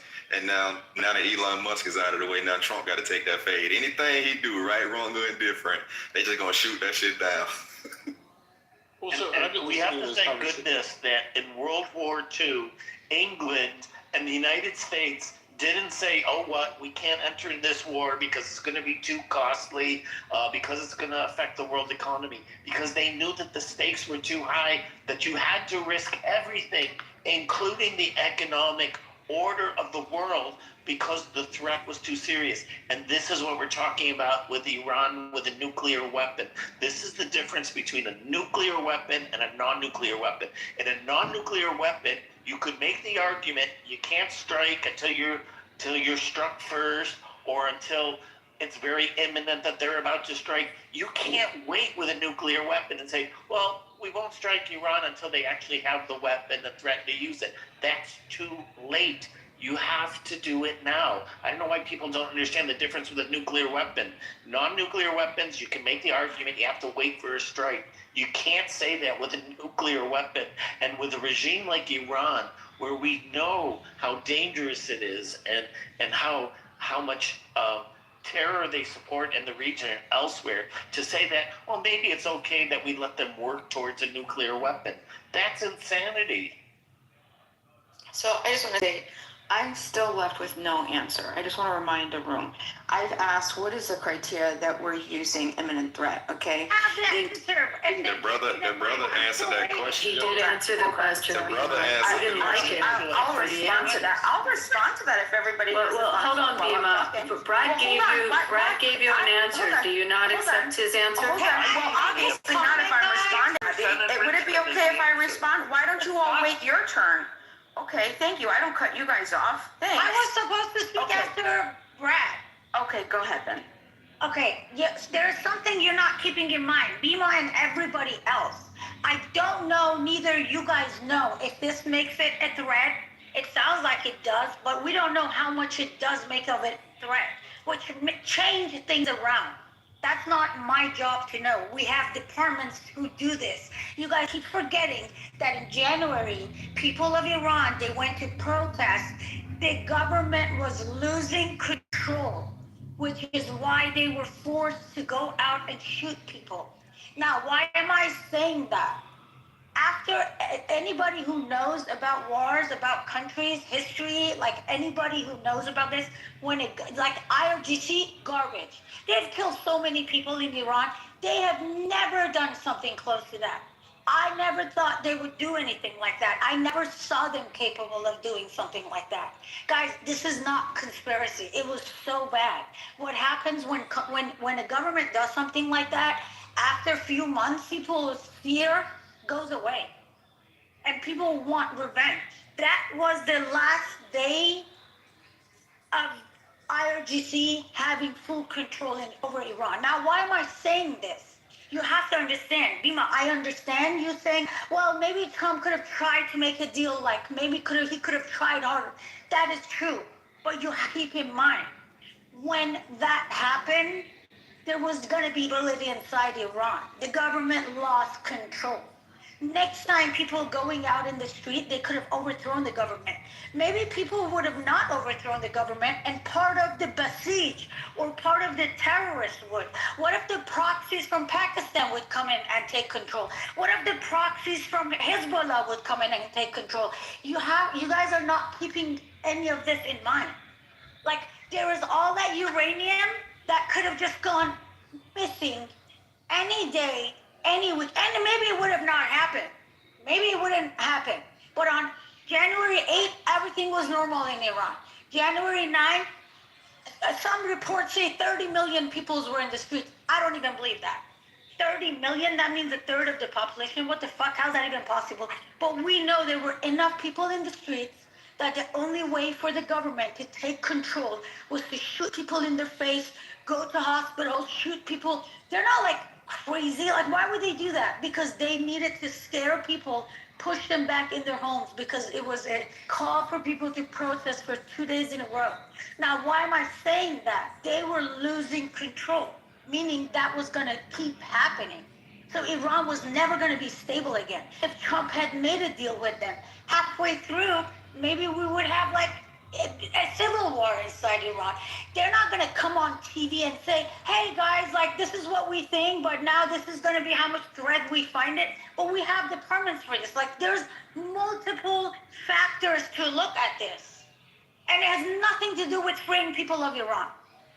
But why not say that to the people? When what's in their best interest and what they want aligns with what America wants, why not say that? So Bima, I gave clear criteria for imminent threat. I'll repeat it one more time. 400 kilograms of uranium at 60% enrichment is a clear criterion that establishes a significant threat. It's refusal to stop enrichment. They said that their intention is to continue these centrifuge operations and to increase them. All of these constitute an imminent threat that requires immediate reaction. Their refusal to stop the process, they have even refused to simply commit to civil nuclear usage. And the United States has offered them guarantees on civil nuclear usage, and they've turned it down. So there is no other choice but to take action.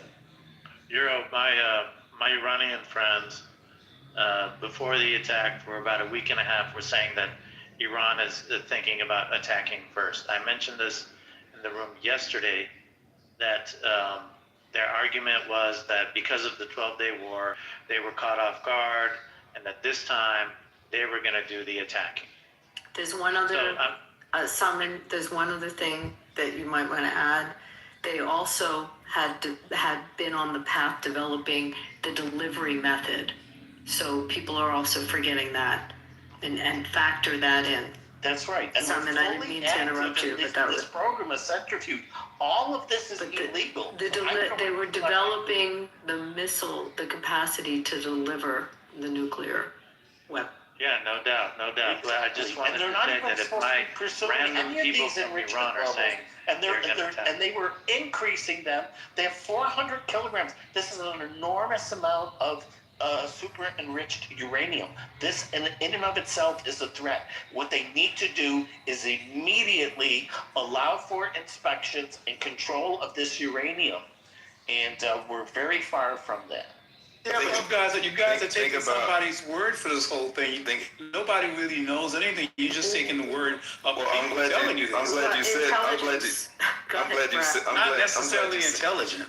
I'm glad you said that, because to do a deal with Iran and say, hey, we're gonna take your word for it and allow you to assess yourself. Now so you think Obama, that was a horrible deal, right? Yep. Leroy?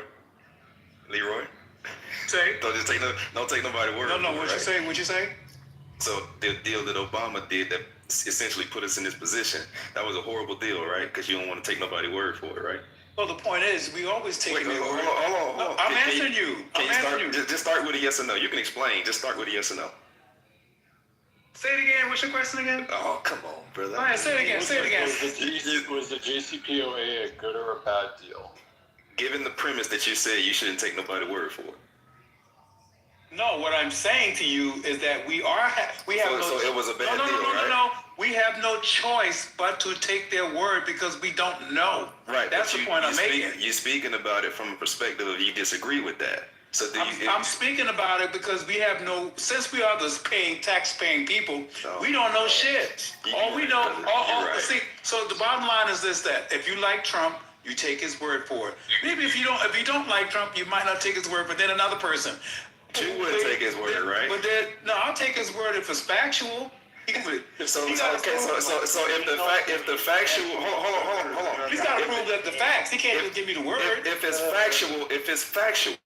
the facts of the matter is the thing, then when Obama did that deal, how do we know if the Iranians are being factual about their self-assessment? But that's the point we're making. If all the rules are out the window and nobody can come to us and ever tell us all we gotta do is trust the president, we're fucked because they both did it. And if they're both doing it, that puts us at a disadvantage. So it makes us saying we like the guy, we believe the guy, we're gonna go with it because we have no Trump arrangement syndrome is a motherfucker. This is crazy. We know that Iran has this uranium. Well, I have a question. How do you know? Hold on. Tell me, how do you know? It has nothing to do with Trump. Euro. Nothing to do with the United States. So tell us. Euro. They admitted it. They admitted it. Okay, so they admitted it. So it's not a question of trust. No, let me ask Leroy something. Leroy, now you said that you would only trust Donald Trump if the facts lined up with what he said. Is that you said basically it's Republican? Say that. You said the Republican